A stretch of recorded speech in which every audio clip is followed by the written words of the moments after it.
Hello, and welcome to the 6th episode of my Parable demo series. Let's get to it.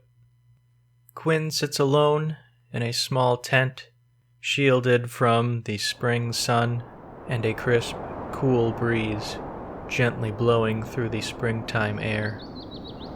He sits there cross-legged upon a small bedroll as he finishes his afternoon tea. It has been 2 days since the rangers of the wilderness rescued Quinn from being pursued by the cultists. Avina the elf was the one who rescued him from the bush. She and her fellow footlings brought him safely back to their encampment at Deadwater Landing. There, the rangers took Quinn in and allowed him rest, if but only for a short period. Just long enough for him to recuperate. Quinn thought it was odd at first, when the rangers did not question who he was or why he was there. When the rangers saw his confusion about who they were and what they were doing there, they told him. Their purpose is to watch over the lands of Denrex Crossing, to protect its travelers and its inhabitants from each other and from themselves. It is their duty to remain vigilant against any threats, no matter how big or how small. The rangers informed Quinn of the severity of the danger that he was in just by being near the cemetery. It was an elusive place of secrets, dark and dreadful, and the rangers had been searching for it for some time. It was but a few days ago when the rangers found a lead to finding the cemetery, and the rangers informed Quinn of who its inhabitants are. The cemetery was home to a clan of followers of the Lord of the Abyss, just as Quinn had suspected. Quinn was told that the cloaked figures, the cultists that he and Darren had faced, were likely members known as Eyes and Ears of Eldranoth. Their function, according to the rangers, is that of a spy. They keep watch, and they listen to the lands and the people who travel about and live within. And those spies report back to more important members of the clans. Quinn began to tell the rangers of Darren and how he was taken into the mausoleum. But the rangers already knew this, for they had been keeping watch on the situation. The leader of this encampment, a halfling woman named La Rose Fairwater, sent a team of scouts to investigate the cemetery further, with the goal of infiltrating the mausoleum and hopefully rescuing Darren. Quinn sits there, reflecting on the previous days, sipping the last few drops of his tea. And Avina, the elf ranger, enters the tent. He sets down his cup and looks up at her, and asks her, "Any word about Darren?" Avina looks down at her feet. "I'm afraid not. The scouts just returned. They reported the mausoleum leads to a complex and extensive network of underground tunnels and chambers. There were no signs of the cultists that you saw, nor of Darren or any other prisoners." Quinn slumps where he sits and looks down into his lap. Avina continues, "Warden Fairwater has just informed us as well that we are to set out and recamp at the mausoleum and chart out all of its inner workings." Quinn looks up at her. "I understand.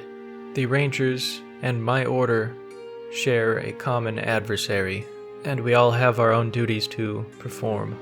Avina nods in agreement, and she continues, "The warden has also informed me that I may accompany you as far as Denrex Rest to help protect you from the cultists and any other threats that are out in the wilderness. Especially now that you have interacted with the cultists, you are not safe in these lands, and it is in your best interest to flee these lands as soon as you can." Quinn nods solemnly in understanding. I would appreciate any protection you can provide, Avina. Thank you. Avina gives a single nod and informs Quinn that the troop plans to recamp at sunrise. She then takes her leave. And again, Quinn is left alone, the last of his tea now gone. And he resumes reflecting on what he has been told, trying to stay present-minded and not worry about what is to come and how far he has to go yet on his journey. Night eventually comes, and Quinn, as best as he can, drifts off to sleep. He is awoken before sunrise by Avina herself. She hands Quinn a small pack of supplies, her bow slung over her shoulder, and the two set off along the southwest path. Quinn looks back over his shoulder at Deadwater Lake, the morning sun just beginning to catch on the surface of the deep blue water, and another one of the rangers comes running up to them. A male half-elf calls out, "Avina, wait just one moment." Avina stops. "Jarvan, what is it?" Jarvan holds out a rolled-up piece of parchment for Quinn to take.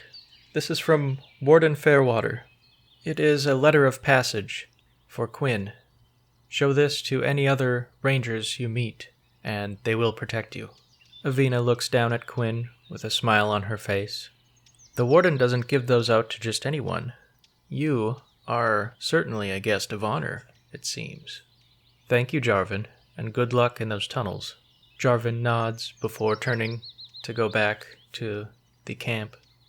Quinn tucks the letter safely in his satchel of supplies, and the two of them turn to leave the camp. So before they continue on their journey, I'm going to see what the contents are of the supply satchel that Quinn was given. To generate the contents, I am using the 5 Leagues from the Borderlands rulebook and the loot table. Specifically, I will be using the tools table and the consumables table. So the tools, I'm going to roll a d4 to see how many tools are in the satchel. 3. So I will roll 3 times on the tools table. So a d100, the first one, 95, which is Thief's Tools. So I'm going to take that to mean 1d6 lockpicks. So 4 lockpicks and a file. Now for the second tool, I rolled a 43. So that is a mystical ring. Interesting. I'm going to quickly roll on the enchanted jewelry subtable. A 22, which is a vase of silver, and the description of a vase of silver from the 5 Leagues book is enemy ranged attacks against the wearer will hit only on a critical success roll. So I'm going to bend that a bit to fit the parable system. So this silver ring of evasion is what I'll call it. While Quinn is wearing the ring, he has advantage on agility rolls to dodge missile attacks. Yeah, that will work. And for the third tool, I rolled a 76, which is a strange map. And I would say the most likely thing that this map would be is a map of ranger camps in Denrick's Crossing. So we'll say that's what the strange map is. Now I'm going to roll for consumables, and I'm going to roll a d3 to see how many consumables are in the satchel. So there are 2 consumables, and I will be rolling on that table. D100 again. So the first consumable, 13. So this is a coil of rope. And for how many feet of rope, I am going to roll 2d6 and multiply that by 10. And that'll be how many feet of rope. Okay, so 90 feet of rope. And now for the second consumable. D100 again. 87, which is 2 tonics. And I would say these are tonics of health. And we'll say that each one will heal 5 HP. Alright, not a bad set of equipment there. So now, using the same 5 Leagues rulebook, I am going to roll on the travel table, since Quinn and Avina are now traveling to the next location. So this is a D100 roll, 81, so miserable weather. And if you recall back from the very first episode of this series, I rolled and determined that it is March, so it is springtime, it could be raining, it could be snowing, and I'm going to do the same thing that I did in that episode. I'm going to roll a D100. If I roll low, it will be snowing. If I roll high, it will be raining or thunderstorm or something. 52, so that is just above, so it is raining. I'd say probably with such a middling roll like that, it's probably sleeting. So before that, let's see how many hours they have been traveling before the weather turned poor. 1 hour. So it's still very early in the day when the weather turns for the worse. I am now going to use the GM's Miscellany Wilderness Dressing to see what happens with the rainstorm. So this is a D20 roll. Alright, so I rolled a 6, and it says, heavy rain gives way to a downpour of tiny bits of hail that carpet the ground an inch thick. Certainly appropriate for March. And I'm also going to use that same roll result on a similar table on the same page, and the description is that the storm creates a fog that reduces visibility.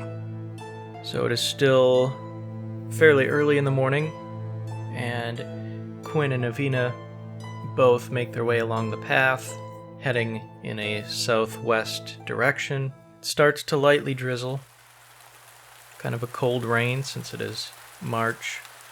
A dense fog rolls in, and maybe after about 20 minutes of walking through the thickening fog, it begins to hail. First, small pieces, but then they begin to grow larger, and it becomes just a downpour of hail. So now let's look at the yes-no chart. Since Avina is a ranger, and she likely knows the lay of the land, especially along the pathways, it is likely that she knows a spot nearby, close to the path, where they can take shelter until the hail passes at the very least. So we'll roll a D100, and yes, she does know. She quickly leads Quinn to a little outcropping of rocks, an indentation in the rugged terrain, and there they wait for, let's see, I'll roll a d6, and that'll be how many hours? Okay, 2 hours. So in this little natural alcove, Quinn and Avina wait for 2 hours as they see hail come and go, some sleet, some heavy rain, and they just wait it out. And eventually the storm does pass, though the gray, dense fog remains. When they're sure that they are no longer at risk of being caught in a downpour of hail, sleet, or rain, they emerge from the alcove and continue on the path. As they walk along the path, everything they can see in the dense fog is veiled by a gray wash. There is a calm, yet somewhat eerie, stillness after the storm. Finally, Quinn, after a while of walking in silence, looks up at Avina. "Where are we headed?" Avina smirks and looks down at him. "Well, just down the road is a very reclusive gnome. She lives in a hut, and her name is Maya. I doubt that you'll get to meet her. Just up the hill from where she lives is the entrance to a cave known as Denrick's Hollow. I will take you through that cave, and on the other side will be Denrick's Rest." Quinn was satisfied with the answer and looked back out into the fog. After a few more hours of walking, the two finally came to the crest of a hill. The path ahead of them sloped down into a depression in the landscape. Planted firmly on a plot of clear ground stood a small, round stone hut. At this point, the fog had begun to dissipate, giving way to a gray and thin overcast high above. Avina pointed out to the small stone hut. She looked down at Quinn. "Look at the chimney. There's smoke coming up. Maya must be home and awake. Let's go see if she's feeling friendly today." And that will do it for this episode. No action in this episode, but that's okay because the last 2 or 3 were fairly tense, and I think we were due to ease off the gas pedal a little bit. So let's look at XP. For completing this episode, Quinn gets 1 XP. As for Avina, I'm holding off on making a character sheet for her. I want to see what happens in the next episode if she becomes a larger and more significant part of the story, or if she remains more of an NPC or something between an NPC and a full-fledged character. So for this episode, we won't worry about XP regarding Avina. Now for strands, there are a couple active ones that we can cross off. So the first one is to learn about the cemetery, and Quinn has received information about what that place, not necessarily its function or its use, but he now knows, thanks to the Rangers, that the cultists of Eldrinoth use it as some sort of a base, and that there are extensive tunnels that run beneath it. So we can cross that off, and for XP gained from it, I would say probably just 1, because he didn't go out and actively search for the information. He was kind of spoon-fed that. And for the second strand that we can cross off, there's also learn about the cloaked figures, which we now know are cultists of Eldrinoth, and we know a little bit more about them, that Quinn interacted with ones believed to be spies, and they're likely lower in the hierarchy of the cults. Again, because Quinn didn't actively seek this information, I'm only going to give him 1 XP. So total for this episode, Quinn has gained 3 XP, which isn't a lot, but we have to keep in mind that he now has a smattering of equipment that he will definitely put to use going forward, and having more equipment is arguably better than having more XP, because now Quinn can do more things and has literally more tools in his belt to overcome situations. Now for other strands, we still have one that is active, which is Save Darren from the Mausoleum.